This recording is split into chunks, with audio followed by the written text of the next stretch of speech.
자, 드디어 이제 미국 통으로부터 듣는 정상회담 이야기 해야 되는데 일단은 이게 두 갈식으로 한번 가볼까요? 지금 문재인 대통령하고 트럼프 대통령하고의 한미 정상회담 잘 되겠습니까? 글쎄요. 우선 뭐 이런 얘기를 드려야 될지 모르겠는데요. 바로 쏟아내세요. 바로 예. 어쨌든 후보 시절에 정확하게 말씀드리면 이제 나는 우리는 평양을 먼저 가겠다. 갈 의지가 있다. 사실은 평양을 먼저 가겠다는 표현도 아니었습니다. 그만큼 남북 대를 중시하겠고 평양을 먼저 갈 의지가 있다 하니까 막 보수 언론에서 막 이러다가 지금 이제 결국 이제 미국을 먼저 가시는데 뭐 보수 언론은 뭐 여러 가지 기대한다 뭐 어쩐다 하겠지만 또 자기네들 어떤 그게 또 안 맞아지면 사드라든지 또 막 비난을 하겠죠. 흔들기 말하자면. 그래서 그 점이 이제 문재인 정부한테 좀 아쉽고요. 우리 문제가 뭐냐면 굳이 그 약간 급한 이렇게 꼭 그렇게 급하게 해야 되느냐는 게 좀 제 입장에서 아쉬운데 또 반대로 생각하면 또 정권 청와대 쪽이나 문재인 정부 쪽에서는 어떤 안정이라든지 여러 가지 이제 국가 어떤 지도자 집권자로서 어떤 그런 측면이 강했던 것 같고 그렇게 솔직히 말씀드리면 큰 기대는 하지 않습니다. 지금 상황이라는 게 제가 오늘 이번 주 아마 시사전에 나갈 건데 결국 기싸움에서 이길 수 있느냐 이래가지고 좀 비관적으로 보는까지 오늘 써버렸는데 그건 내가 문재인 대통령을 조금 뭐 마이너스 나쁘게 보는 그런 게 아니라 여러 가지 지금 상황들이 국제관계 상황들이 그 문재인 정부가 초기에 후보 시절이나 이렇게 담아왔던 게 많이 이렇게 그렇게 되어갈 가능성이 점점 더 약해지고 있다. 현실적으로는 뭐 그대로 얘기를 다 하라니까 우리의 지금 외교안보 라인에 등장하는 사람들이 그렇게 과거의 공약들을 이행할 수 있는 사람들이 아닌 것으로 많이 이렇게 등장하고 있다. 이건 뭐 상당히 걱정이 많이 됩니다. 단 한 가지는 감인데 감으로는 장기적으로는 결국 문재인 대통령이 갔다 와서 무언가는 생각하지 않겠는가. 장기적으로 남북 대화 문제라든지. 근데 일단 이번 워싱턴 가는 거는 그렇게 기싸움에서 이기지 못할 것이다. 반론. 예. 이를테면 대통령이라고 하는 게 아무리 뭐 이상한 망난이라고 해도 예. 탄핵까지 거론될 마당인 정도로 상황이 입지가 어렵잖아요. 그렇죠. 그러면 이제 외교에 있어서 국제적으로는 미국의 여러 가지 그러니까 현안들 중에 하나가 북핵 해결에 관련된 부분일 거 아니에요. 예. 물론 이제 북한이 그렇게 핵무기를 개발해 줌으로써 자기들의 입지가 더 좋아지는 측면도 있지만, 네. 근데 사실 북핵이라고 하는 거는 북한이 미국과 이야기하려는 일종의 도구와 수단인 거지 않습니까? 그렇죠. 한국과는 아무 상관 사실 없는. 예. 근데 그 상황에서 트럼프가 우리가 그러니까 부정적 이미지로만 바라보면 트럼프가 뭐 문재인 대통령에게 뭘 대단히 해줄 것 같지는 않다 이렇게 생각할 수도 있지만 한편으로 트럼프건 문재인 대통령이건 둘 다 뭔가 성과를 내야 되잖아요. 그렇죠. 어떤 합의를 도출해 냈을 때 양국 국민이 봤을 때 서로 만족할 만한 그런 성과를 내야 되잖아요. 그게 국내용이라고 제가 오늘 이번 주에 썼는데 둘 다 국내용이 됐습니다. 둘 다 국내용이다. 사실 이 지금 초기 우리 문재인 정부를 이렇게 좀 이렇게 국제 관계학적으로 하면 혹시 막 비판한다까봐 지금 출발한 정부를 좀 그런 문제가 있었지만 어쨌든 말할 건 말해야 되니까요. 그런 게 있고 맞는 얘기입니다. 그래서 이제 트럼프도 뭔가 보여주려 하는데 이런 게 있습니다. 이제 여담마다 트럼프는 제가 썼지만은 실제적인 북한 위협보다 CIA 정보 매일 보고 봤습니다. 뭐 마이크 폼페오 그 CIA 국장이 이틀 전에 하루에도 매번 전화 와서 아주 괴롭다고 북한 문제 물어가지고 트럼프가 뭐 그렇게까지는 하지 않고요. 보고 봤는데 트럼프가 진짜 장사꾼이기 때문에 진짜 뭐랍니까 관심을 두는 건 미국 언론 보도입니다. 그렇게 북한이 미사일을 쏘면은 쏜 거는 별거 아니다. 다 봤거든요. 자기들 나름대로. CNN 방송하죠. 폭스 뉴스 때리죠. 뭐 브레이킹 뉴스 나오면 국민들이 불안하거든요. 미국들이. 북한 당연히 그걸 노리는 거예요. 사실은. 그게 더 영향을 끼치는 겁니다. 그런 의미니까 그런다는 의미고 제가 이제 아까 말씀드린 좀 이런 거는 하나의 저희도 기대감이 되지만 일단 그 부분은 동의를 할 겁니다. 그 부분에 대해서는 이제 막 휘감 없는 것처럼 내가 문재인 대통령과 다 동의했다. 아주 자세 취하고 하겠죠. 골프 못 치러 가는 게 아쉽겠죠. 문재인도 싫어하니까. 뭐 아마 골프 그런 거 다 할 건데, 그건 할 거예요. 근데 이제 우리가 얻어와야 될 게 있잖아요. 문재인 대통령이 얻어와야 될 게 이제 뭔가 우리가 약간 강조한 게 이제 뭐 2단계라도 하지만 북과의 대화라든지 북한과의 대화라든지 우리 어떤 주도권이라든지 이 부분에 대해서 과연 어디까지 뭐 물밑이든 뭐든 용납하겠느냐 하는 그 부분이 참 조금 어렵지 않을까. 그 우리 대통령이 얻어와야 될 부분이 없지 않는가. 예를 들어서 지금 말씀하신 이런 문제가 있는 거예요. 그러면 강력한 제재 합의했다. 사드도 하기로 했다. 기존 뭐 전략도 다 이렇게 강하게 나가버리면 어떤 측면에서 문 대통령이 참 멍한 거 아닙니까? 네. 예, 그럴 가능성이 80% 이상이다는 근데 거죠. 최근에 이제 문정인 특사 논란도 있고 그렇죠. 그리고 계속해서 나오는 메시지들은 사드 배치를 안 하려고 하는 게 아니다 그런 메시지를 계속 보내고 있잖아요. 그렇죠. 그거는 이제 사전 정지 작업 그런 용도인 거죠. 분위기 안 깨려고. 그러니까 이제 그 부분이 참 애매한데요. 묘한데 지금 그게 이제 사실 미국 쪽에서는 언론 보도에서 약간 하긴 하지만 뭐 같이 갔던 우리 문정인 교수님하고 같이 갔던 뭐 의원도 그랬지만은 뭐 그렇게 그걸 뭐 한국 너거 봐라 너거 뭐 사드 뭐 안 해? 또 뭐 이렇게 강력하게 그렇게 강력한 건 아니에요. 왜냐면 어제 18명의 의원들이 또 이제 저 누굽니까 트럼프한테 서한을 보내갖고 한국 왜 그래 사드 늦어지느냐 뭐 절차 어쩌고 강력하게 해라 이래갖고 뭐 조선일보 뭐 제가 매체 말하지 이런 또 크게 쓰던데 18명이에요. 18명. 그분들 항상 그래 하는 매파 의원들이에요. 예. 그렇게 또 굉장히 쓰고 그분들은 뭐 항상 그래 해요. 그 내가 얘기 다 드리면 그분들 제 후원자들 이렇게 명단 보면 쫙 누군지 나와 있습니다. 뭐 로키드 마틴 뭐 이렇게 보잉 이렇게 안 할게요. 말 안 했습니다. 예. 그런 흐름이니까 그건 그거고 우리가 이제 뭔가 얻어와야 될 부분이 있는데 저는 이번 정상회담에 있어서 굉장히 초당적인 그러니까 공화와 민주당 상하원이 모두 다 문재인 대통령을 적극적으로 환영하고 또 합동연설을 요청할 만큼 문재인 대통령의 입에서 어떠한 얘기가 나오는가를 미국 정가가 기다리고 있다라는 느낌이 들어요. 이게 이제 한번 여쭤보고 싶은 게 우리가 지금 트럼프가 탄핵 위기고 뭐 야당한테 쫓기고 언론한테 쫓기는 것처럼 보여지지만 그동안 있었던 5번의 보궐선거에서 취임이 압승을 거뒀어요. 쉽게 말해서 언론이나 정당들은 트럼프를 공격하고 있지만 정작 국민들은 지금의 공화당과 트럼프 정부의 30%의 지지율임에도 불구하고 오전 전승의 보궐선거 승리를 줬단 말이죠. 이렇다고 보면 대내외적으로 보여지는 것보다 트럼프의 지지율, 국민 지지율은 상당히 높은 편이다. 네.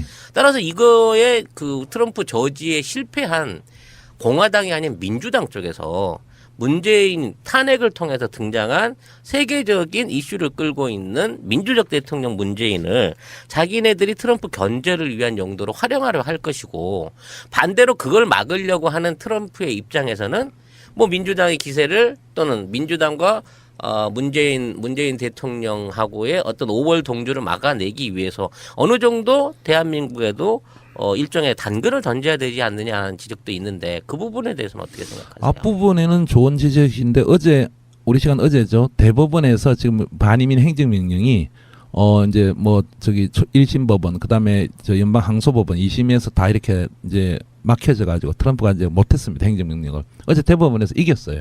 물론 최종 뭐 첫 공판은 10월 달에 하지만 일단 그 발효해라고 대법원에서. 왜냐하면 닐 고서치 한 명을 임명해 가지고 5대 4가 돼 있거든요. 그래서 제가 다음 주에는 이제 뭐 또 매체에다가 트럼프 재선은 뭐 유력하다. 예, 어떡하나 이렇게까지 쓸까 하는데 저는 원래 트럼프 파기 때문에 그 말씀 중에 하나는 첫 번째 그게 지금 되는 이유가 한 가지 제가 저번에도 말씀드렸지만 이게 미국을 바라볼 때 전체적으로 여론은 굉장히 악합니다. 지지율이 뭐 38%, 36% 이런데 미국의 정치에 관심을 가진 층은 50%만 보시면 됩니다. 그리고 그 사람들이 또 이렇게 튀어 올라가서 투표권 행사하고 이렇게 해야 되는 거거든요. 그러니까 트럼프 지지자들 더 열광적이니까 그게 더 나온다 이거죠.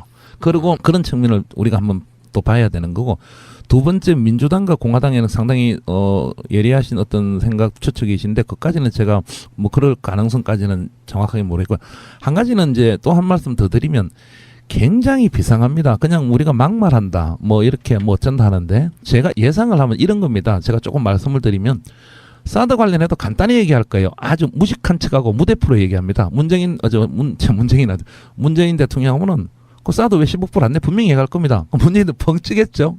아니 우리 문재인 스타일에 뭐 사드는 주한 미군에서 우리 전략적 공동으로 지금 배치한 건데 그건 한국이 부담할 부분이나 이렇게 하면 그래요? 그게 또 그렇게 모르는 척하고 배치됐어요? 야, 나 그럼 국방장 안에서 그럼 빼라 하죠. 뭐 이게 땅 할 거예요. 일부러 그 던지는 협상과 본인이 쓴 협상의 기술이 나오는 겁니다. 그렇게 던지는 겁니다.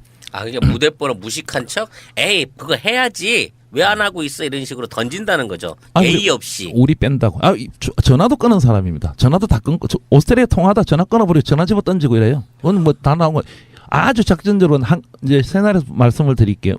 그게 뭐냐면 그러니까 어제 저기 앞에 말씀드렸지만 그 백악관에 있는 그에서 실질적으로 국무부나 이런 쪽에서 얼마나 이걸 좌지우지하고 있는지, 얼마나 외교정책, 이것도 참 미스테리예요. 그렇지만 트럼프 같은 경우에는 상당히 이렇게 비춰질 때와 다르게 회담할 때는 그런 걸 다 던집니다. 그래서 문제는 이런 거 서로 안 하려고 지금 우리 청와대가 굉장히 지금 불안에 떨고 있어. 이런 내가 그대로 말씀드리고, 그래서 뭐 사드도 어제 안 올리겠다.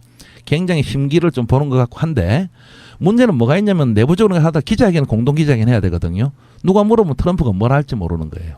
이게 어디로 튈지 모르는 폭탄 저는 같은 거기에 주제네요. 목적을 맞죠. 왜냐하면 둘이 대화하고 하는 건 우리가 모르지 않습니까? 발표 안 하면. 근데 그 대화는 100% 제가 3년간 연구해서 확신하는데 아무 관심 없, 그냥 그대로 얘기합니다. 그건 내가 10억 불 달라는데 왜 답을 안 줍니까? 간단히 얘기합니다. 그리고 FATA는 그거 우리가 매달 적자 보는데 그거 유지하기 위해서 제가 아마 내달쯤에 그 행정명령해서 취소하겠습니다. 딱 그래 얘기가 끝입니다. 굉장히 전략적인 인물입니다. 일부러 그래서 고도의 아주 협상가입니다. 다 던져놓는 겁니다. 그 전략입니다. 일단 그러면 한미 간의 현안으로 나올 수 있는 사드라든지 무역 문제 이런 것들은 비공식적인 석상 안에서 자기 주장을 강행하고 밀어붙일 공산이 높은 거고, 당연히 트럼프는 뭔가를 그게 실질적 이득이 있든 없든 언론에서 이렇게 그래야 지지자들 와 역시 사우스 코리아 만나도 우리 거 다 받아내네 이러고 FTA 꽝 그리고 다시 한다. 그다음에 우리가 당신네들을 지키러 가했어 갖고 우리 주한미군은 많은 돈을 내고 있는데 이제 앞으로 방위분담금 예를 들어 뭐 사드 1번 방위분담금 전부 다 해라. 그래서 우리 공동으로 한번 하자. 그렇게 뭘 보여줘야 됩니다. 트럼프 머릿속에는 그 생각밖에 없어요. 근데 그 네. 외교라는 게 기브 앤 테이크가 있어야 되잖아요. 그렇죠. 서로 간의 의제도 미리 조율하고 그러지 않습니까? 그렇습니다. 근데 그런 상황에서 미국이 일방적으로 뭔가 얻어가는 외교는 안 될 거 아니에요. 지난 주말에 있었던 사드 반대 시위, 찬성 시위, 그때 이제 6월 25일이어서 또 보수단체 분들 또 나오시고 뭐 이런 걸 봤는데 어차피 국민들이 입장에서는 사실 사드 반대 시위도 해주는 게 사실상 도움이 되잖아요. 예. 문재인 대통령한테는 예. 한편으로 도움이 되잖아요. 많이 도움이 되겠죠. 예. 그래서 이제 그 균형을 또 맞추려고 또 보수단체 나와서 사드 배치 찬성하고 요지를 하고 있는 거 아니에요? 근데 그러면 그런 의제들을 통해 가지고 트럼프가 진짜 얻어갈 수 있는 게 뭐고 뭘 얻기 위해서 던지는 일종의 이제 가짜 패가 있잖아요. 네. 그런 것들을 한번 분석을 한번 해보시자고요. 그러니까 트럼프는 그냥 단순하게 생각하면 됩니다. 그러니까 본인이 얻어갈 거는 제가 아까 언론에 보여줄 거랬는데 그게 FTA의 적자가 나는 자기네 적자를 많이 본다 이거거든요. 우리 쪽에서 전문가들이나 미국 쪽의 전문가들이 아무리 그 상무 그 담당 그 USTR 저 담당자도 어제 그랬지만 그런 인식이 없어요. 자기가 뭐냐면 트럼프는 그냥 간단 명료한 잔사꾼 논리예요. 뭐냐면 그 우리가 적자 많이 보니까 그 우리 안 돼. 당신들 뭐 수입 뭐 소고기 맞고 뭐 철강 맞고 뭐 맞고 덤핑하고 이러는데 이건 안 해 하고 그냥 던지는 거예요. 왜냐하면 그래도 얻어내려고. 그 다음에 군사적인 것도 마찬가지입니다. 그러니까 이게 그래서 사실 트럼프 등장을 저희가 잘 이용해야 되는데 과거에는 공화당이라든지 매파다가 무조건 어떤 소련이나 어떤 러시아 대비로 이렇게 꽉 이렇게 한 거 아닙니까? 근데 트럼프는 그게 우리가 중간에 제가 틈을 찾을 수 있다 보는 게 트럼프가 아메리칸 퍼스트이기 때문에요. 자기네들이 자기들 돈 쓰고 안 오겠다는 거기 때문에 우리는 사실 가라 할 수 있어야 되는 거예요. 필요 없다. 그래서 제가 이 기싸움이 어디까지 얼마나 이제 문재인 정부가 이 수를 갖고 있느냐 여러 가지 카드를 그게 굉장히 이제 이번에 다 이렇게 끝나지는 않겠지만 추후에 하나하나 나타나는데 이번에 첫 번째 대면이 되겠죠. 표면적으로는 봉합이 되고 이렇게 하겠지만 그 물밑으로는 우리가 알 수 없는 또는 일부씩 드러나는 많은 그런 과정이 있는데 트럼프가 가져가고자 하는 거는 자기들 지지층 미국 국민도 다 아닙니다. 그게 내가 사우스 코리아 한국 대통령 만나서도 FTA 얘기 다 했다. 사드나 국방비나 이런 관련도 우리 공짜 없다고 얘기 다 했다. 그리고 북한 문제도 이제 그건 맞겠죠. 두 양자가 굉장히 해갖고 이제 우리가 강한 압박을 하기로 했다. 이렇게 다 얻어갑니다. 근데 우리는 보십시오. 우리는 북한 문제에도 대화라는 부분 얻어야 될 거 아닙니까? 그다음에 FTA도 우리가 그대로 가든지 합리적인 걸 얻어야 되는 거잖아요. 지금 사드는 우리도 마찬가지잖아요. 우리는 중국 문제하고 또 협의를 해야 되는 묘한 상태잖아요. 여기에서 과연 우리는 뭐를 얻어올 건가? 이게 참 딜레마죠. 예, 그런 상황이죠. 그 국빈으로 초청받아 간다 그래서 외교적으로 대접을 잘 해주고 뭔가 선물 보따리를 줄 거다라는 기대는 너무 우리가 안일하게 생각하는 건가요? 그러면 선물 보따리 없습니다. 오히려 뭐 우리가 제가 이런 얘기를 드릴까요?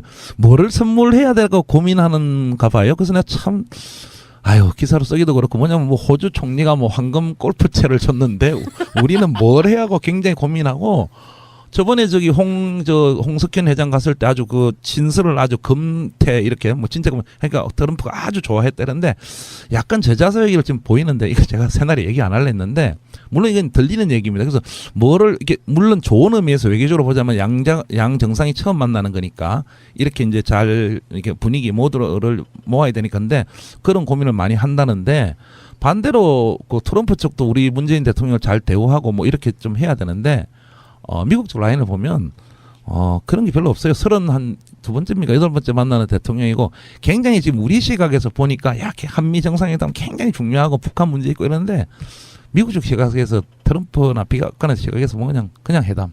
예. 그러니까 그럴 수 있죠. 예. 국빈도 아닙니다. 이번 방문. 그렇다고 뭐 예. 한국이 그렇게 존재가 없는 나라는 아니지만 예. 우리나라 대통령이 아프리카나 아시아의 굉장히 조그만 나라의 정상과 회담하는 거랑 사실상 비슷한 느낌일 수도 있다는 생각을 해봐요. 근데 지금 그 백악관 안에 어떤 구조들이 네. 정상적인 관료 형태로 유지되고 있는 게 아니라 자기가 깔아놓은 부하들, 영입한 사람들이나 영입 인사들이나 심지어는 뭐 사위 이런 애들이 백악관을 다 장악하고 있기 때문에 우리도 외교적으로 접촉할 만한 라인을 찾기가 쉽지 않다 뭐 이런 지적이 있거든요. 어제 뉴욕 타임즈도 저 렉스 틸러슨 어제 저이 참 헛개비다. 뭐 이렇게 보도를 뭐 해kop이다는 제 판단이고요. 제 분석이었는데 보도했는데 좋으신 지적인데요. 이 새날에 처음 봤을 때 이게 최순실 프레임이 백악관이 그대로 운영합니다. 근데 최순실 뭐 박근혜 그는 그냥 장난이고요. 그거는 뭐 말도 안 되는 건데 그게 무슨 얘기냐면 실질적으로 좀 이제 말씀을 드리면 그 제러드 쿠슈너가 사위입니다. 이방카 그게 딸이 이방카 뭐 그 회사도 갖고 있잖아요. 이방카 트럼프가 딸이고 그 가끔 TV 보시면 딸이 있지 않습니까? 사위가 바로 제러드 쿠슈너인데 변호사고 기업가고 베나탄 중심으로 있었는데 이 친구가 지금 백악관 선임 고문을 가 있습니다. 그 외에 여러 명의 지금 실권자들이 있었는데 거의 다 밀려나는 형국이고 그 채권들이 지금 실권자입니다. 사실 이건 제가 분석적으로 말씀드리면 일례로 얼마나 비상하냐면 이런 겁니다. 제가 아까 트럼프가 막 던진다 했는데 멕시코나 뭐 이런 회담에 전화 막 끊어버리고 그래 우리 뭐 한 멕시코 저 협의 파기야 딱 그냥 던져버렸어요. 재떨이 던지듯이. 그러고 쿠시노가 살살 전화합니다. 그쪽 정상 그쪽 라인에 고위층 이제 뭐 청와대 같은 청와대 하면서 그쪽은 황당할 거 아닙니까? 이거 막 나오네. 그냥 다 깨져버리거든요. 우리 그냥 탈퇴 없는 걸 하겠다, 폐기하겠다 이러고 살 전화해갖고 그럼 그쪽도 당황하잖아요. 갑자기 우리도 한미 FTA 내일부터 파기입니다 이러면 굉장히 당황할 거 아닙니까? 일단 저게 외교도 적으로도 안 맞고 저 사람 진짜 뭐 괴짜네, 뭐 또라이네, 뭐 이랬는데 살 전화해가지고 싹 합의를 합니다. 이렇게 사위가 실권자. 그게 지금 이스라엘 정책, 중동 정책의 실권자라 나옵니다. 이 한반도는 어제도 뭐 굉장히 우리 외신들이나 우리나라가 굉장히 우선순위로 둔다는데 미 백악관이 우선순위를 안 두고 있어요. 제가 국정의 전문가인데 뭐 바빠서 시리아, 중동, 뭐 이스라엘, 뭐 사우디 뭐 여러 가지 문제들이 많거든요. 물론 문제는 있지만은 그러니까 제레드 쿠시노도 아직 한반도 문제는 파악을 못 하고 있고 여기는 또 동아시아 차관 라인들이 별로 지금 없어요. 그러니까 사실 팁을 하나 드리면 장기적으로 문재인 정부는 그건 현실이니까 그쪽 백악관이 굴러가는 제럴드 쿠시노 사이라든지 이런 라인을 잡아야 되겠죠. 그러면 무슨 얘기냐면 국무부 장관도 있고 미국 국방부 장관 매티스도 있고 이렇게 해서 외교들이 매일 이렇게 안을 만들어 올리지만 결국 현실적으로는 트럼프가 결정할 거 아닙니까? 누구를 움직이느냐 이런 거거든요. 그런 차원이고 일례도 이런 거예요. 제가 아까 왜 여론을 많이 이렇게 본다 하면 간단한 거죠. 1년 전부터 이제 집권한 지 얼마 안 됐지만 계속 뭐 우리가 인질로 회계로도 하고 북한에 들으면 기분 나쁘게 어쨌든 간에 이제 그런 보도들이 뭐 미국 시민이 3명 억류돼 있다. 보도들이 많이 나가니까 트럼프 전화 한 통 하는 거예요. 할 사람이 없어요. 그 유일한 실무자는 조셉 윤 육자회담 대표거든요. 조셉 윤 전화하면 조셉 윤이 그냥 다 만나러 다니는 거예요. 뭐 북한 뭐 최승희 국장이나 평양 방문했고 그래놓고 국무부에서는 뭐라고 합니까? 우리는 아직 북한과 대화할 때 아니다. 자기네들 대화 다 해놓고. 그러니까 우리가 외교안보에서도 백악관에 어떻게 흘러가는가 하는 걸 물론 뭐 외교부나 청와대도 나름 파악하고 있겠지만 현상이 그렇습니다. 좀 더 구체적인 그 예상을 하나 여쭤보고 싶은데 이번에 이제 뭐 송환됐었지만 사망해버린 범비아 같은 사람도 있고 또 그 사람에 대한 외교 사절인지 아닌지 모르겠지만 또 농구 선수 데니스 로드만이 뭐 방중하고 그 시기에 맞춰서 또 석방이 되면서 네. 로드만이 일종의 특사 역할을 하는 거 아니냐. 네. 미국과 미국 정부와 북한 정부가 어느 정도 외교적으로 지금 연결돼 있는 상태가 아니라는 전망이 있는데 어디 공식적인 라인이 있다고 지금 봐야 될까요? 그래서 뭐 말씀 미국과 북한은 라인이 다 있습니다. 그게 공식적으로 뭐 뉴욕 채널이라고 뉴욕에 이제 우리 유엔 북한 저 대표부가 있기 때문에 그쪽으로 하는 것도 있지만 이게 참 뭐 그냥 말씀드리면 답답하다기보다 미국의 이중성이죠. 제 감성적인 자기네들은 급하면 다 대화합니다. 그리고 박근혜 정권이나 2, 3년 전에 저 누굽니까 오바마 정권 때도 급하면 와가지고 평양 날아갑니다. 날아가는데 우리한테 뽀록 난 거는 이 비행기가 와서 저쪽으로 예를 들어 괌에 비밀기가 떠가지고 평양으로 갈 때는 우리한테 걸려야 되거든. 걸리거든요.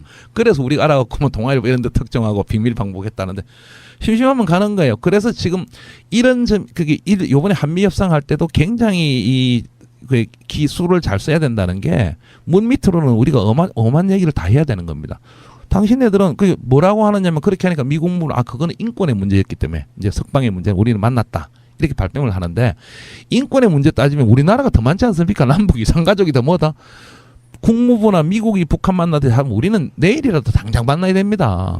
근데 왜 보수언론이나 이런 데는 뭐 미국 그런 건 부각도 안 하고 그렇지 않습니까?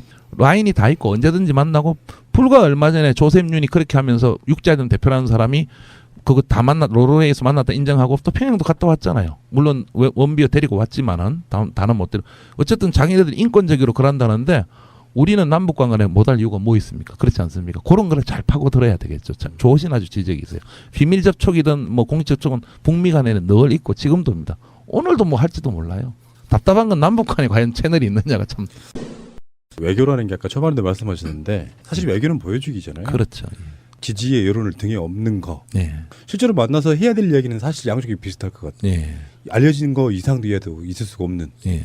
뭐 그렇다고 비밀로 만나가지고 우리 이렇게 하자 이렇게 그런 스타일은 최소한 우리 문재인 대통령은 아닐 것 같고 그런 면에서 보면 유연성이 떨어진다고 볼 수 있겠지만 사실 외교라는 게 원칙으로 가는 게 가장 현명한 거 아니게요? 그러니까 문재인 대통령도 지금 수가 있을 겁니다. 그 일부 이제 그 뭐냐면 정확하게 보고 문 대통령이 정확하게 보고 계시는데 뭐냐 하면은 지금 트럼프 자신도 뭐 북한과 대화를 안 한다 안 만난다 이런 게 아니에요.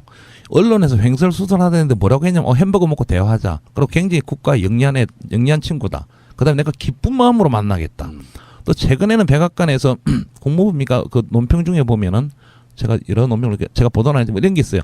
원비어가 죽지 않았다면 굉장히 좋은 일이 일어났을 거다. 이런 일을 하고 있었어요.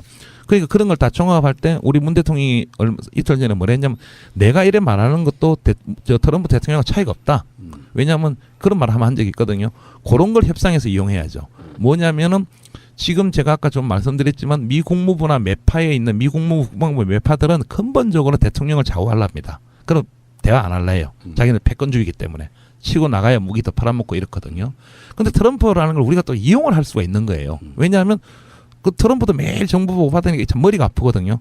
그렇다고 뭐 선제 공개 이런 건 못한다는 이제 본인이 안 거예요. 본인이 7년 전에 책을 쓸 때는 그 다 뭡니까 영변이고 뭐고 다 이렇게 공격해야 되는데 요즘 그런 말 안 하는 이유가 매일 뭐 정밀 뭐 보고 다 받으니까 정밀 보고 북한 보고 뭐 전체 다 받으니 이거 이제 말 못 하겠거든요. 그게 이제 우리 방송 초창기 때 예. 지금 현재 앞에 계시는 찌라시님 같은 그런 거죠. 7년 전에 트럼프는 바뀌었지. 예, 모르겠습니다. 현실론적으로 바뀌었죠. 그러니까 좋은 기회를 활용할 수 있는 거고 이거 이번에 가서 그 교합점을 찾아가지고 이렇게 트럼프를 설득하면서 이렇게 하면 트럼프가 그 뭐 맞는 얘기 좀 웃으면서 또 분위기는 또 잘 하거든요. 보니까 뭐 적당히 하면서 우리가 그 남북 대화를 이런 데딱 가져오면은 굉장히 뭐 텀을 얻을 수 있는 거죠.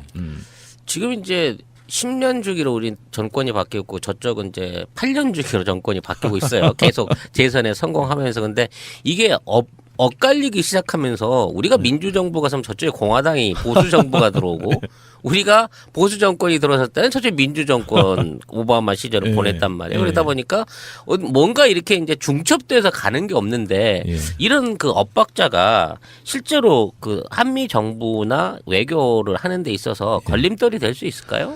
걸림돌이 많죠. 왜냐하면 이제 뭐 근본적으로 같은 콜라병의 레벨만 다르다. 미국은 이렇게 보면 이렇게 공화당, 민주당이 전반적인 소위 말하는 이제 그 패권 정책이라든지 대한반도 정책, 동아시아 정책, 중동 정책의 차이가 뭐냐 크게 있느냐의 논란은 이제 미 제국주의 뭐 이렇게 말 제국주의 시각으로 보는 분들은 그 하나도 없다. 하지만 세세한 측면하고 분명히 차이가 있죠. 중동 정책 안 맞는 점.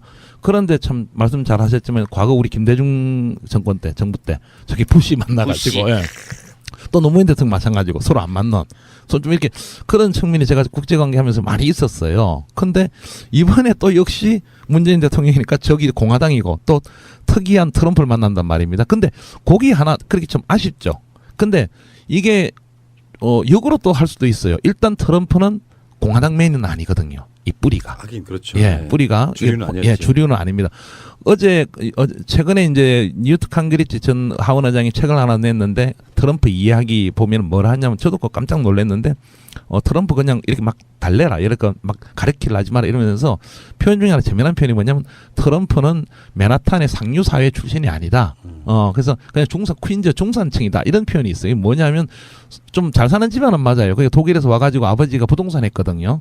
그래도 뉴트 칸그리치 입장에서는 그게 또 뭐 그렇게 상류층으로 안 보인 모양이에요. 그 얘기 뭐냐면 망난이였고 막 이랬는데 본토는 아니다는 거거든요. 그리고 정치학적으로 뭐 아시다시피 뭐 부동산 했죠. 유수 이런 거 다 관리했죠. 뭐 쇼 진행자 뭐 이렇게 아주 좀 개짜 형태가 많거든요.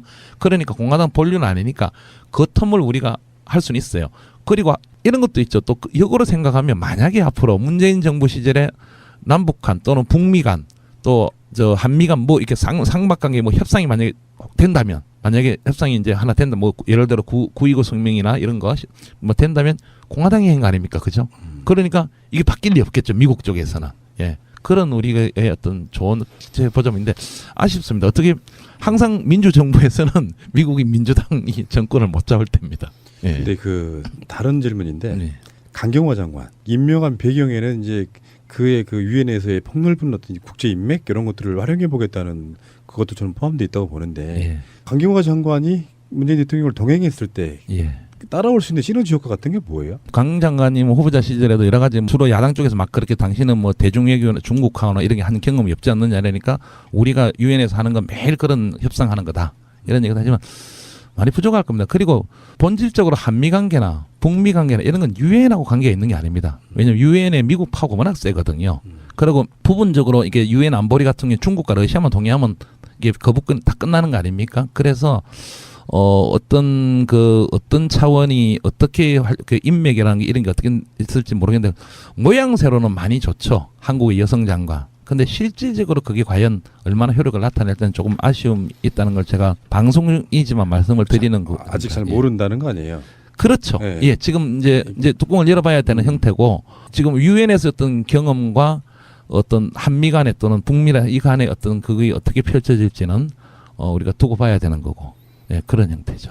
예. 그 아까 제가 외교란 뭐 이런 얘기를 했는데 예. 뭐 이렇게 대단한 뭐 메커니즘을 갖고 있는 게 아니라 다 형식 대 형식이 만나갖고 결과를 도출해내는 저는 그런 걸로 보거든요. 그렇죠. 예. 이제 근데 문재인 대통령도 미국을 첫 선방 국가로 선정할 만큼 중요하게 생각하는 거. 그러니까 미국 중심의 전 세계 질서에서 미국으로부터 사실 인정받겠다는 거잖아요. 그렇죠. 일단은 그리고 그런 안정성도 키우겠다는 네. 거죠. 예. 의도했건 안 했건 우리 민주 진보 쪽에서 나온 대통령들은 그냥 반미로 인식되는 측면이 좀 있잖아요. 많겠죠. 특히 예. 미국 조야에 그러기 많습니다. 예. 그걸 불식시키고 국제 질서 속에서 그냥 일단 인정받겠다는 그런 의도가 있어 보이는 뭐 거고. 그게 90%입니다. 예. 예, 90%라니까 방미를 하시는 거고 단 한 가지 이제 제가 이렇게 말씀드린 거는 그 중에 우리가 찾아야 될 게 있지 않습니까? 왜냐하면 지금까지 미국의 정책이라는 건 그냥 압박, 오바마 때는 그냥 냅둬버려, 뭐 냅두자면서도 결국 할 건 다 했고 압박, 그다음에 대화가 없어진 거고. 자기네들도 필요하면 대화하고 우리 뭐 박근혜 정도 대화하고 뭐 그냥 다 그냥 엉망진창을 만들어 놓은 거고요. 과연 여기에서 이제 우리가 가져와야 될 게 민주정부이기 때문에 남북한 대화 문제, 소위 한반도 문제에 우리나라가 없어져 버렸잖아요. 주도권 어떻게 찾을 건가? 지금 중국 사이에 또 낑기고 있잖아요. 사드 문제 때문에 이 문제, 남북한의 대화 문제 이 부분에서 무언가를 좋으신 지적인데 협상을 통하든지 물밑 어떤 양해라든지 이 부분이 나쁜 표현이 아닙니다. 일부는 막 그걸 왜 우리가 미국 가서 뭐 허락받고 뭐 이러는 허락 이런 게 아니라 좋으신 표현했는데 국제 질서가 현실이지 않습니까? 그러니까 그 부분에서 우리가 얻어와야 될 부분을 얻어와야 되는 거.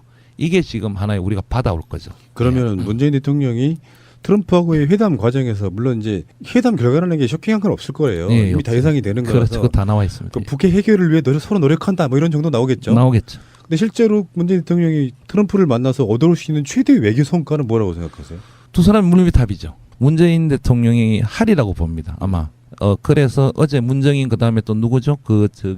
임동원 장관이가 또 아마 저녁에 또 뭐 개별적으로 만났다 뭐 이러는데 그걸 아마 물밑에서 사석이 할이라고 봅니다. 공식이 안 하더라도. 그래서 이 대화해야 된다. 근데 전적으로 미국 믿겠다. 그리고 한미 동맹 하겠다. 그리고 지금 방금 말씀하신 뭐 좌파다 뭐 이런 거 걱정하지 마시라. 이렇게 하는데 근데 그게 딱 할 수 있는 게 본인이 얘기했어요. 어떤 연설문에 뭐냐면 오바마 때 한 거 아무것도 오바마 싫어하거든요. 트럼프가 자기 전 정권이니까 그걸 아마 노릴 것 같아요.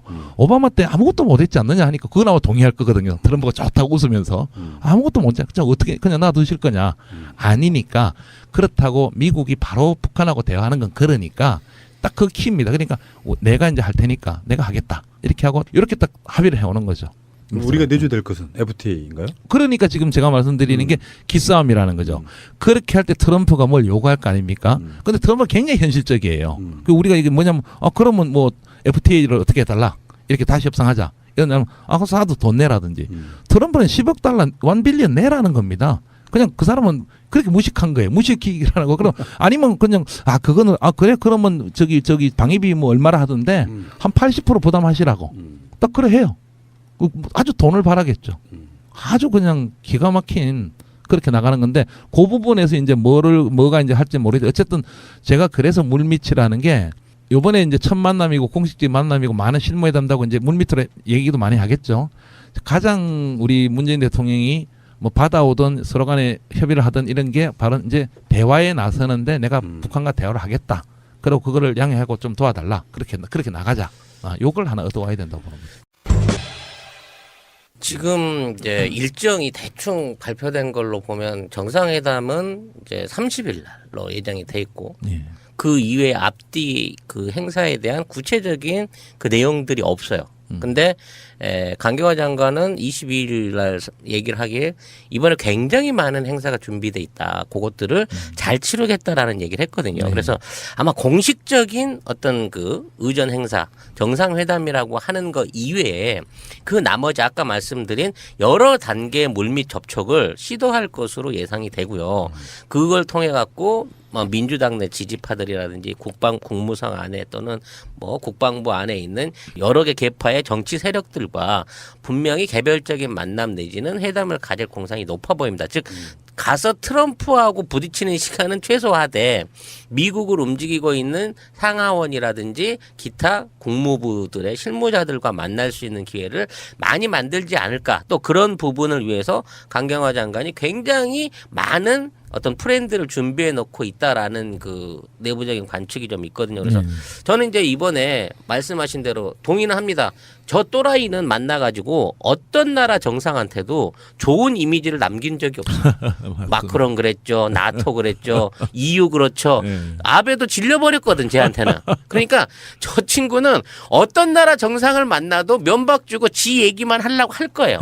문제는 그렇게 당하고 그냥 오실 문재인 대통령은 아니라는 거죠. 왜? 지금 전 세계에서 가장 도덕적인 대통령이고 이슈를 한 몸에 받고 있는 게 프랑스 이번에 신임 대통령하고 마크롱하고 문재인이에요. 특히나 문재인은 지금 탄핵 카드를 주물럭 하고 있는 미국 민주당 입장에서는 일종의 모범 교과서 같은 사람이거든요. 저는 이것은 워너비야? 예, 워너비이기 때문에 이것은 어떠한 형태로든지 트럼프 행정부 내지는 트럼프 자신한테 문재인이라는 사람을 쉽게 보면 안 된다는 이미지를 심어주고 올 수 있는 계기가 될 걸로 보고요.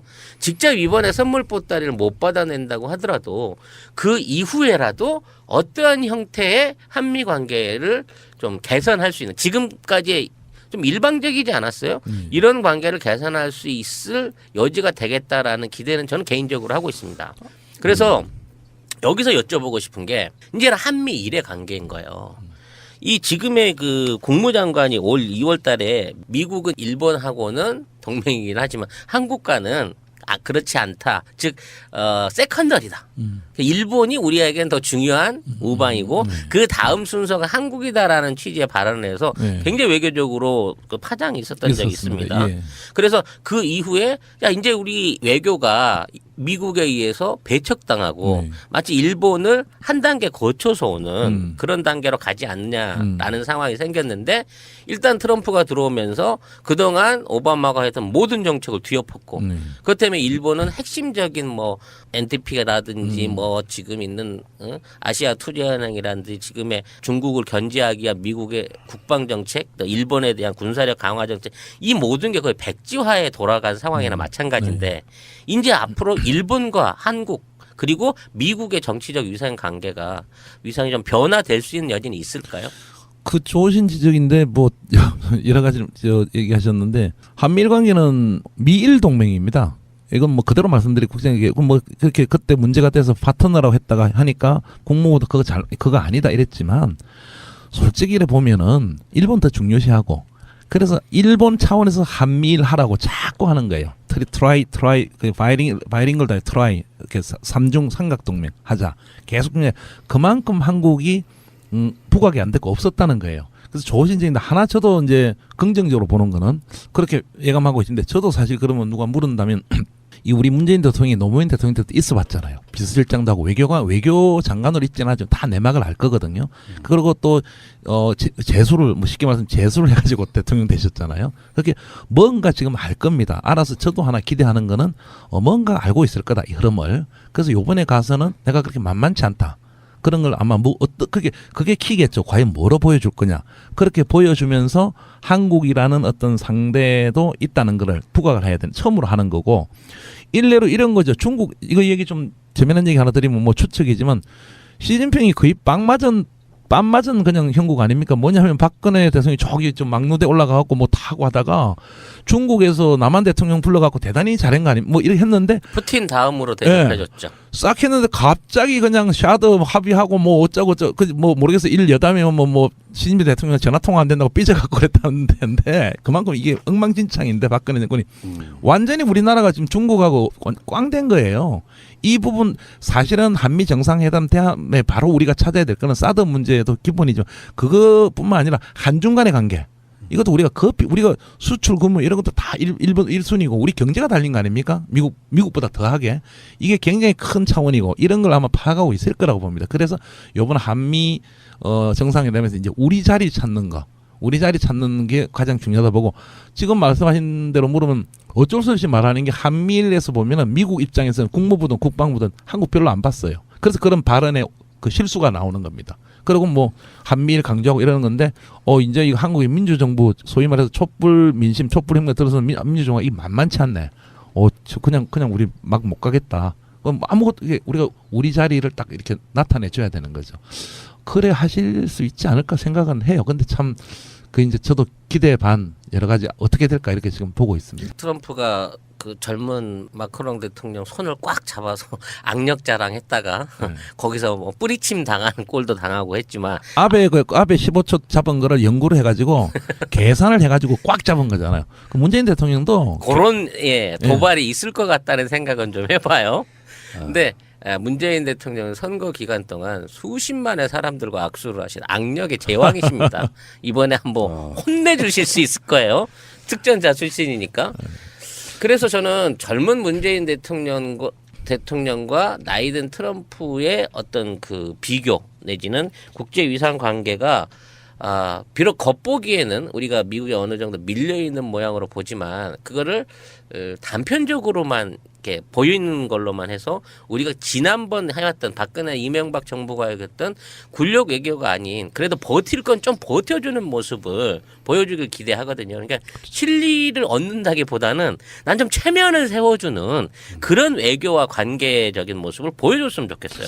당당하셨거든 우리 이전에 민주 대통령들. 그러니까 그게 필요한 거죠. 그래서 뭐 외교부 쪽 외교부나 통일부 쪽에 조금 이렇게 이제 기싸움이나 수싸움을 좀 얘기하면 굉장히 이런 표현들을 싫어해요. 왜냐하면 한미 관계 균열을 자꾸 하고 그건 기자님 아닙니다 이러는데 정말 나한테는 부인하더라도 내부적으로나 우리 문제 분명을 갖고 있어야 됩니다. 왜냐하면 모든 정상회담들은 정말 그 좋은 의미의 싸움입니다. 밑에는 물밑 싸움 많이. 우리가 6.15 회담하러 남북 회담하러 가서도 파기 직전까지도 갔잖아요. 우리 평양에서 회담하고 할 때도 이번에도 마찬가지입니다. 우리 칼을 자루나 우리 거는 다 갖고 가야 되고 치열하게 막부에서는 그렇게 해야 되는 거고 나타나는 건 좋게 나타나겠죠. 그러니까 몇 가지를 갖고 가야 되는데 저는 아마 문 대통령이 과거 우리 노무현 대통령부터 지켜봐온 분이기 때문에 뭔가 알고 있지 않을까. 이거 어떻게 해야 되는가. 즉 이제 우리 한반도 문제에서 우리가 어떻게 주도권을 잡아가야 되고 내년에 어떻게 나가야 되고 그걸 뭔가 생각하고 있지 않을까.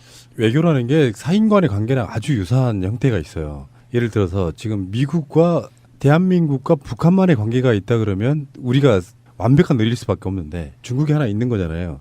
그런 역학관계가 있다 보니까 흔히 말해서 균형자론 같은 것처럼 적당하게 그 중국의 존재를 이용해 먹으면서 외교를 하면 우리가 얻을 것도 저는 꽤 있다고 보거든요. 그렇죠. 네. 예, 뭐 예를 들어서 여담 참 좋으신 지적인데 사드 가지고 중국이 이런 얘기 들으면 계속 우리 막 하지만 이틀 전인가 저기 한 미중 그 2+2 외교장관 저 회담을 워싱턴에 했는데 그때 공식적으로 철거하라고 요청한 거예요. 즉 무슨 얘기냐면 중국이 굉장히 막 난리치고 이러지만 미국한테는 예를 들어서 미중 정상회담도 했잖아요. 그때 사드에 대해서 별로 이거 자기는 없었잖아요. 물론 물 밑으로 했던 없던. 그러니까 공식적으로 한 거고 우리 대통령이 머리를 잘 써가지고 그런 것도 미중을 그냥 이렇게 붙여 나갔고 해결할 수 있는 그런 아주 외교적인 전략적인 걸 잘 써야 됩니다. 좋으신 지적인데. 예. 그러니까 문재인 대통령이 그냥 뭐 지금 하시는 거 보면요. 최근에 쏟아진 이슈들을 보면은 뭘 겁먹어 가지고 안 하는 스타일은 아닌 것 같아요. 예를 들어서 지금 위안부 합의 같은 문제도 대놓고 재협상 해야 돼 이런 뉘앙스로 얘기를 했지 않습니까? 마찬가지로 트럼프 황제께 눈도장 찍으러 가는 그 작은 나라의 왕 정도는 아닌 것처럼 저는 느껴지거든요. 아니어야 되죠. 예, 예. 네. 그래서 현재 지금 밑밥을 까는 거는 자꾸 이제 제가 봤을 땐 그런 것 같아요. 보수 언론들이 사드 문제를 갖고 자꾸 이간질하는 전략을 쓰니까 그렇습니다. 이쪽의 모양을 완전 깨끗하게 클리어 시켜놓은 다음에 네. 정상회담한테 임하려고 자꾸 정부 쪽에서 나오는 메시지들이 사드 배치를 취소하려고 하는 그런 의도는 절대 아니라는 메시지가 여러 번 나왔거든요. 그것 때문에 그러는 거 아니에요, 사실은. 뭐 그게 크죠. 네. 우리 내부적인 어떤 거 안보적 몰아가려고 흔들기. 공교롭게도 이제 그 시점 맞춰가지고 사실 성주 쪽으로 굉장히 많은 보수단체라고 불리는 사람들이 모여들고 있어요. 거의 날마다 오다시피 하면서 이렇게 도발하고 있거든요. 어떻게든지 지금 분위기가 사드가 배치될지 안 될지 아까 말한 처음에 나왔던 그 레이더처럼 네. 사드도 환경영향평가를 제대로 받지 않으면 그러니까 이게 이상한 묘한 아다리에 걸려 있는 거예요. 네. 환경영향평가를 받으려고 그러면 최소 1년에서 2년 걸린다고 하는데 네. 이제 그쪽에서 보는 사드 배치를 취소하려고 하는 그 모양새로 가니까 자꾸 불안감 느낀 사람들이 한미 정상회담 전에 한국에서 여론을 계속 만들려고 지금 누구의 오단지는 모르지만 특정한 단체들이 가서 거기서 지금 분탕질하고 있는 거거든요. 그 사드 상황이 이제 아주 그 상징적으로 아주 그런 입장이 돼 있는 거죠. 실질적으로 군사학적에는 참 그런 의미가 아니라 그냥 북한 미국의 그 동아시아 패권 정책에서 중국 견제해서 레이더 갖다 놓고 하겠다는 거고 중국이 반발하는 건데 여기 아주 묘하게 지금 그런 입장이 돼 있는 아주 묘한 상황이 돼 있는 겁니다. 참고로 이제 뭐 확인되지 않은 음모론이긴 하지만 사실 공산이 높은 팩트를 하나 말씀을 드리자면 중국이 이번에 그 미중 정상회담을 앞두고 이방카 트럼프한테 접근을 해가지고 미국 이게 중국 내에서 중국이 미국 이방카한테 얘기했다는 거예요. 중국 내에서 하고 있는 이방카의 사업에 대한 적극적인 후원을 해줄 테니까 이번 회담에서 너무 공격적인 자세를 취하지 마라. 라고 얘기를 했고 이게 맥혀서 실제 별다른 큰 이슈나 충돌 없이 가서 접대를 잘 받고 왔다라는 분석이 있어요. 이거 이번 회담 미중 회담 미중 회담 말이죠. 네네. 그래서 결국은 그 트럼프를 좌지우지하는 라인이 마치 그 정유라처럼 네. 이방카 라인 내지는 아까 말씀드린 사위의 라인들이 지금 미국을 실제 지배하고 있는 비선 라인이 아니냐라는 얘기가 돌고 제가 아까 있고 말씀드렸지만 그렇습니다. 예. 그렇다고 치면 그런 라인 쪽하고 좀 비정상적이지는 하지만 비정상적이 어느 정도 어떤 그 외교적인 또는 국익을 위한 긴밀한 관계를 터야 되는 게 좀 필요하지 않을까 싶은 생각도 드는데. 그 청와대에 제가 들으라고 아까 옛날에 말씀드린 거고 외교는 아까 말씀드린 양자간의 협상과 보여주는 거지만은 물밑으로는 그런 보여줄 수 있는 걸 만들어야 될 거 아닙니까? 예, 그래서 아마 똑같은 두 가지 말씀드린 미국하고도 앞으로 마찬가지고 지금도 마찬가지일 거고 아마 정상회담하기 전에도 뭔가 어떤 그런 게 있었으리라고 보고 남북도 사실 마찬가지입니다. 또 하나 이제 우리가 지금쯤이면 이게 처음 말씀하시겠지만 아마 문재인 대통령 우리도 이제 남북한 간에 뭔가 물밑으로 채널을 틀고 이게 대화가 있어야 됩니다. 왜 이제 드러났지만 1년 전, 2년 전 항상 뭐 오토 원비어 하나 매겨라든지 뭐 계속 대화했잖아요. 북한과 미국은. 이제 우리도 아마 있으리라고 보고 자꾸 해야 되고 지금 지적하신 대로 뭐 그게 그 나라 지금 그게 또 그게 그 나라들이 국민들이 판단할 거 아닙니까? 그게 싫으면 또 단핵 국민까지 갈 수도 있는 거고 지금 뭐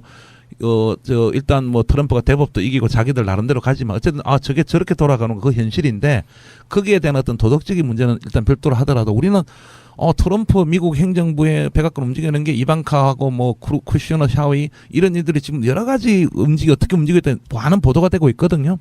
거기에 대해서 예를 들어서 아까 말씀드린 남북한도 대화를 한다 이런 것도 정확하게 그 이념을 우리 문재인 대통령이 말하고 싶은 게 그건 트럼프하고 나하고 입장이 틀리지 않다. 이런 걸 정확하게 트럼프한테 누가 전해줘야 되겠죠. 왜냐하면 남북 정상회 한미 정상회에서 서로가 물밑 대화 시간은 직접적으로 물밑 대화 시간이 그렇게 길지 않을 거 아닙니까? 예, 그렇습니다. 우리는 이제 미국 국민이 아니기 때문에 미국의 뉴스를 많이 접하고 사는 사람들은 아니잖아요. 요즘에 이제 SNS나 뭐 여러 가지 정보통신 시대를 타고 뉴스가 건너오긴 하지만 내부적으로 처해 있는 미국에 있어서의 트럼프의 입지라는 게 내부적으로는 상당히 곤란할 수 있는 입지인 건 맞잖아요. 그렇죠. 정치적으로. 러시아 간첩설, FBI 국장 경질 같은 경우는 맞습니다. 미국 대통령들이 역대 가장 최악으로 보여주는 모습이잖아요. 그런 게. 최악의 상황이죠. 그럼 실제로 탄핵의 가능성은 없는 거예요? 있는 거예요? 그게 지금 이제 뭐 반이민 행정명도 사실 우리 이민자들이나 이런 입장에 말이 안 되는 게 지금 대법에서 지금 뭐 하라고 된 거고요. 지금 이제 딱 한 가지 그렇게 러시아 스캔들이라고 하죠. 그것도 지금 특검해갖고 조사 중 아닙니까? 조사 중인데 현재 상황에서는 딱히 제가 뭐 결론만 말하면 딱히 뭐 이게 탄핵 상황으로 갈 거다. 그건 아직 사실 굉장히 거의 제로는 아니지만 뭐 퍼센트라도 한 10%, 20%도 안 되고 낮습니다. 근데 그거는 왜 그러냐? 그런데 이제 물려 특검이 이제 조사 과정에서 또 뭐가 튀어나올지 아니면 또 뭐 우리 FBI 전 국장이 또 어떤 발언할지 이건 아직 미지에 남아 있지만 초기에 막 이렇게 트럼프 어떤 탄핵 이 가능성이 불 때보다 많이 지금 약해진 한국이죠. 네, 지금 상황은. 그러니까 미국의 역사적인 전통은 사실 특검 같은 걸 통해서 트럼프의 결정적인 거짓말이 드러나면 사퇴를 해야 되는 문화인데 트럼프의 스타일로 보면 사퇴는 안 할 것이다. 이렇게 예측하는 사람도 있어요. 사퇴도 안 할 뿐만 아니라 트럼프가 굉장히 비상한데 자기 그 SNS를 활용하고 어떤 그 이미지 정치를 하고 이러면서 굉장히 지지자들을 그냥 몰아칩니다. 그리고 지금 재미난 게 뭐 CNN 뭐 뉴욕 타임즈 뭐 전부 가짜 뉴스라고 다 쫓아냅니다. 그래서 백악관 브리핑에서는 야 TV 나가 이러고 중계 못 해갖고 CNN이 검은 화면으로 보내고 우리 쫓아냈다 이러고 또 그다음에 사진 촬영도 야 사진 기자 나가 이러고 또 브리핑 안 해 이 정도입니다. 그래도 자신 있다는 거예요. 미 주로 언론하고 싸울 정도예요. 트럼프가. 이거 거의 여자 박근혜 아니에요? 아니 남자 박근혜 아니에요? 이 정도면? 더 심한데? 그러니까. 엄청 심하죠. 민주주의 국가에 뭐 자기들 선도한다고 하는 미국 입장에서 그런 불통의 대통령을 받아들이고 엄청 그러니까 다음번에 한번 제가 시간 뭐 트럼프에 대해서 개인적으로 자라온 환경부터 말씀드릴 때 재미난 일들을 많이 말씀드리기 지금은 그런 상황이라서 뉴욕 타임즈나 뭐 이런 데가 지금 뭐 적으로 싸우고 있는 거예요. 그래도 지금 뭐 지지율이 36%고 역으로 보면 버티고 있는 그런 형국이죠. 우리 방송의 이제 모토가 트위터가 진짜 언론이라고 하는데 사실상 트럼프가 지금 트위터 정치하고 있는 거잖아요. 그렇습니다. 어쩌고니가. 자, 문재인 대통령 그냥 사람이 사람 같으면 그 사람을 뒤하기가 쉽거든요.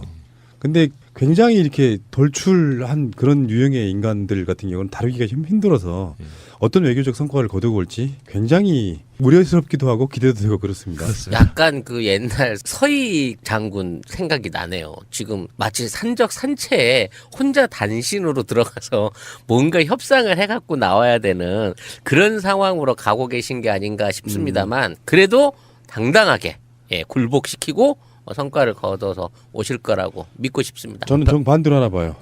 트럼프가 우리가 기대했던 것보다 의외에 굉장히 강한 뭔가를 이렇게 내놓을 가능성이 저는 있어 보입니다. 그래서 이런 걸 따왔어 할 정도의 그렇게 말하는 이유는 되게 단순해요. 지금 전국 돌아가는 걸 보면 국민의당 사건도 있고 그래서 문재인 대통령을 하늘이 돕고 있다.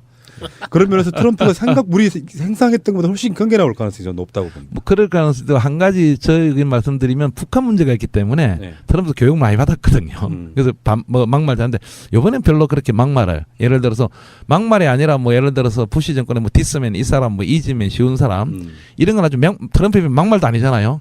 이분이 트럼프가 막말 한 4-5개는 해야 되거든요. 당연히 해야 되는데 그게 또 정상이에요. 우리 만나도 기자회견 하든 뭐 만찬장에서. 근데 굉장히 북한 문제가 민감하다는 걸 알기 때문에 이번에는 의도적으로 안 할 것 같아요. 다행히. 에이 미국 사람들한테 그런 걸 대통령 뽑아가지고.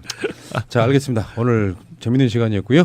다음에 또 미국 갔다 오신 뒤에 한번 또 그거 한번 분석 한번 해보죠. 예, 그렇습니다. 조만간. 예. 예, 고맙습니다. 예, 감사합니다. 수고하셨습니다. 예.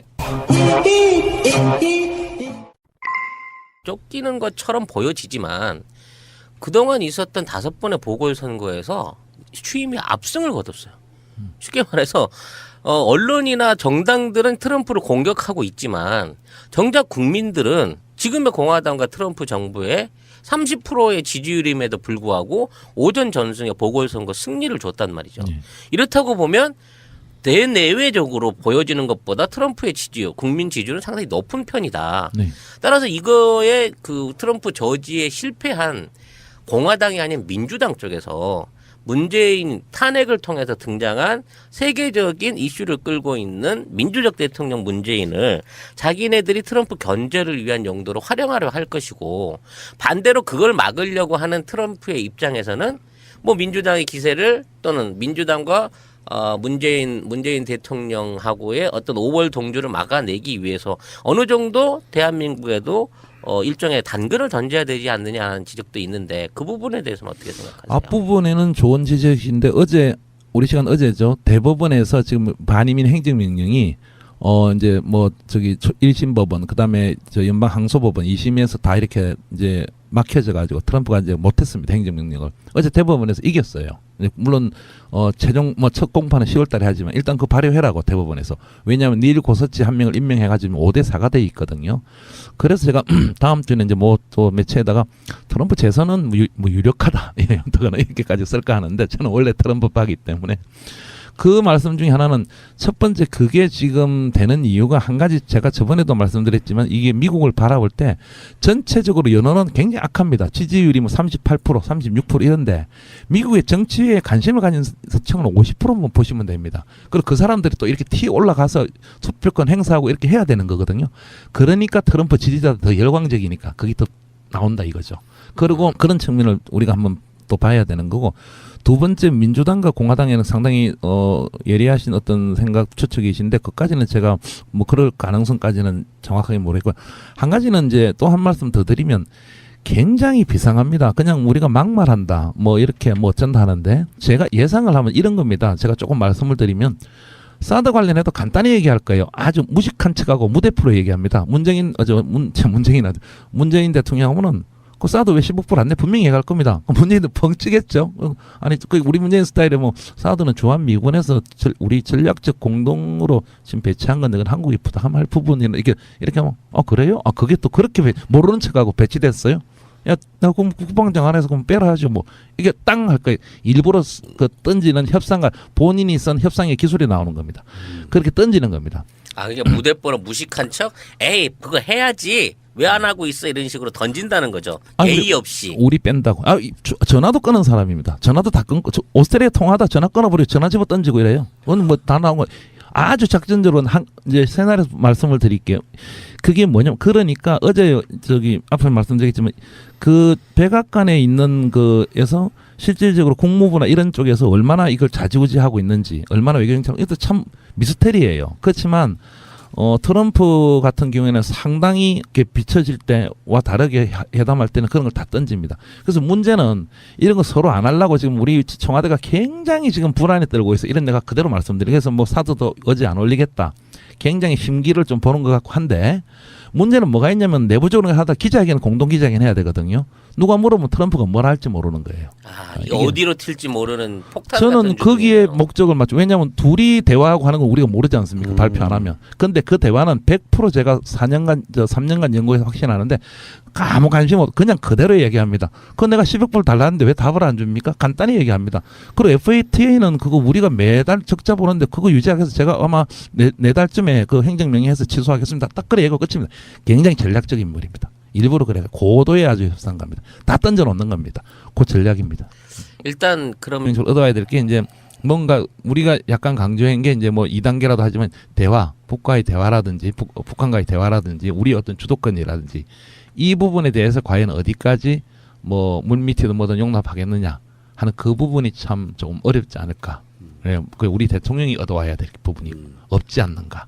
예를 들어서 지금 말씀하신 이런 문제가 있는 거예요. 그러면 강력한 제재 합의했다. 사드 또 하기로 했다. 기존 뭐 전략 등등 다 이렇게 강하게 나가버리면 어떤 측면에서 문 대통령이 참 멍한 거 아닙니까? 네. 예, 그럴 가능성이 80% 이상이다는 거죠. 최근에 이제 문정인 특사 논란도 있고, 그렇죠. 그리고 계속해서 나오는 메시지들은 사드 배치를 안 하려고 하는 게 아니다 그런 메시지를 계속 보내고 있잖아요. 그렇죠. 그거는 이제 사전 정지 작업 그런 용도인 거죠. 분위기 안 깨려고. 그러니까 이제 그 부분이 참 애매한데요. 묘한데 지금 그렇게 이제 사실 미국 쪽에서는 언론 보도에서 약간 하긴 하지만 뭐 같이 갔던 우리 문정인 교수님하고 같이 갔던 모 의원도 그랬지만은 뭐 그렇게 그걸 뭐 한국 너거 봐라 너거 뭐 사드 뭐 안 해? 또 뭐 이렇게 강력하게 그렇게 강력한 건 아니에요. 왜냐면 어제 18명의 의원들이 또 이제 저 누굽니까 트럼프한테 서한을 보내갖고 한국 왜 그래 사드 늦어지느냐 뭐 절차 어쩌고 강력하게 해라 이래갖고 뭐 조선일보 뭐 제가 며칠 말하지 이런 또 크게 쓰던데 18명이에요. 18명. 그분들 항상 그래 하는 매파 의원들이에요. 예. 그렇게 또 굉장히 쓰고 그분들은 뭐 항상 그래 해요. 그 내가 얘기 다 드리면 그분들 제 후원자들 이렇게 명단 보면 쫙 누군지 나와 있습니다. 뭐 로키드 마틴 뭐 이렇게 보잉 이렇게 안 할게요. 말 안 했습니다. 예. 그런 흐름이니까 그건 그거고 우리가 이제 뭔가 얻어와야 될 부분이 있는데 저는 이번 정상회담에 있어서 굉장히 초당적인 그러니까 공화와 민주당 상하원이 모두 다 문재인 대통령을 적극적으로 환영하고 또 합동연설을 요청할 만큼 문재인 대통령의 입에서 어떠한 얘기가 나오는가를 미국 정가가 기다리고 있다라는 느낌이 들어요. 이게 이제 한번 여쭤보고 싶은 게 우리가 지금 트럼프가 탄핵 위기고 뭐 야당한테 쫓기고 언론한테 입지가 어렵잖아요. 그렇죠. 그러면 이제 외교에 있어서 국제적으로는 미국의 뭐 여러 가지 그러니까 현안들 중에 하나가 북핵 해결에 관련된 부분일 거 아니에요. 네. 물론 이제 북한이 그렇게 핵무기를 개발해 줌으로써 자기들의 입지가 더 좋아지는 측면도 있지만, 네. 근데 사실 북핵이라고 하는 거는 북한이 미국과 이야기하려는 일종의 도구와 수단인 거지 않습니까? 그렇죠. 한국과는 아무 상관 사실 없는. 네. 근데 그 상황에서 트럼프가 우리가 그러니까 부정적 이미지로만 바라보면 트럼프가 뭐 문재인 대통령에게 뭘 대단히 해줄 것 같지는 않다 이렇게 생각할 수도 있지만 한편으로 트럼프건 문재인 대통령이건 둘 다 뭔가 성과를 내야 되잖아요. 그렇죠. 어떤 합의를 도출해 냈을 때 양국 국민이 봤을 때 서로 만족할 만한 그런 성과를 내야 되잖아요. 그게 국내용이라고 제가 오늘 문제 썼는데 둘 다 국내용이 됐습니다. 둘 다 국내용이다. 사실 이 지금 초기 우리 문재인 정부를 이렇게 좀 이렇게 국제 관계적으로 하면 혹시 막 비판한다까봐 지금 출발한 정부를 좀 그런 문제가 있었지만 어쨌든 말할 건 말해야 되니까요. 그런 게 있고 맞는 얘기입니다. 그래서 이제 트럼프도 뭔가 보여주려 하는데 이런 게 있습니다. 이제 여담마다 트럼프는 제가 썼지만은 실제적인 북한 위협보다 CIA 정보 매일 보고 봤습니다. 뭐 마이크 폼페오 그 CIA 국장이 이틀 전에 하루에도 매번 전화 와서 아주 괴롭다고 북한 문제 물어가지고 트럼프가 뭐 그렇게까지는 하지 않고요. 보고 봤는데 트럼프가 진짜 장사꾼이기 때문에 진짜 뭐랍니까 관심을 두는 건 미국 언론 보도입니다. 그렇게 북한이 미사일을 쏘면은 쏜 거는 별거 아니다. 다 봤거든요. 자기들 나름대로. CNN 방송하죠. 폭스 뉴스 때리죠. 뭐 브레이킹 뉴스 나오면 국민들이 불안하거든요. 미국들이. 북한 당연히 그걸 노리는 거예요. 사실은. 그게 더 영향을 끼치는 겁니다. 그런 의미니까 그런다는 의미고 제가 이제 아까 말씀드린 좀 이런 거는 하나의 저희도 기대감이 되지만 일단 그 부분은 동의를 할 겁니다. 그 부분에 대해서는 이제 막 휘감 없는 것처럼 내가 문재인 대통령과 다 동의했다. 아주 자세 취하고 하겠죠.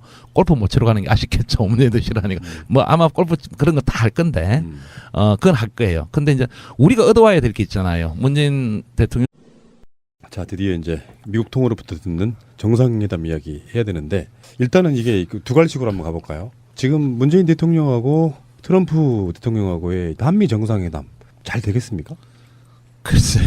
그 우선 뭐 이런 얘기를 드려야 될지 모르겠는데요. 바로 쏟아내세요. 바로 쏟아내세요. 예. 어쨌든 후보 시절에 정확하게 말씀드리면 이제 나는 우리는 평양을 먼저 가겠다. 갈 의지가 있다. 사실은 평양을 먼저 가겠다는 표현도 아니었습니다. 그만큼 남북 대를 중시하겠고 평양을 먼저 갈 의지가 있다 하니까 막 보수 언론에서 막 이러다가 지금 이제 결국 이제 미국을 먼저 가시는데 뭐 보수 언론은 뭐 여러 가지 기대한다 뭐 어쩐다 하겠지만 또 자기네들 어떤 그게 또 안 맞아지면 사드라든지 또 막 비난을 하겠죠. 흔들기 말하자면. 그래서 그 점이 이제 문재인 정부한테 좀 아쉽고요. 우리 문제가 뭐냐면 굳이 그 약간 급한 이렇게 꼭 그렇게 급하게 해야 되느냐는 게 좀 제 입장에서 아쉬운데 또 반대로 생각하면 또 정권 청와대 쪽이나 문재인 정부 쪽에서는 어떤 안정이라든지 여러 가지 이제 국가 어떤 지도자 집권자로서 어떤 그런 측면이 강했던 것 같고 그렇게 솔직히 말씀드리면 큰 기대는 하지 않습니다. 지금 상황이라는 게 제가 오늘 이번 주 아마 시사전에 나갈 건데 결국 기싸움에서 이길 수 있느냐 이래가지고 좀 비관적으로 보는까지 오늘 써버렸는데 그건 내가 문재인 대통령을 조금 뭐 마이너스 나쁘게 보는 그런 게 아니라 여러 가지 지금 상황들이 국제관계 상황들이 그 문재인 정부가 초기에 후보 시절이나 이렇게 담아왔던 게 많이 이렇게 그렇게 되어갈 가능성이 점점 더 약해지고 있다.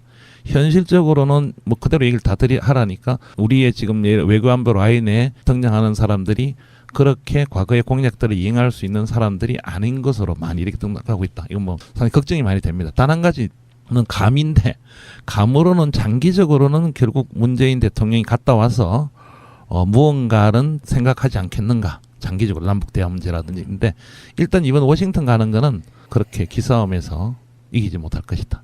반론. 예. 이를테면 대통령이라고 하는 게 아무리 뭐 이상한 망난이라고 해도 예. 탄핵까지 거론될 마당인 정도로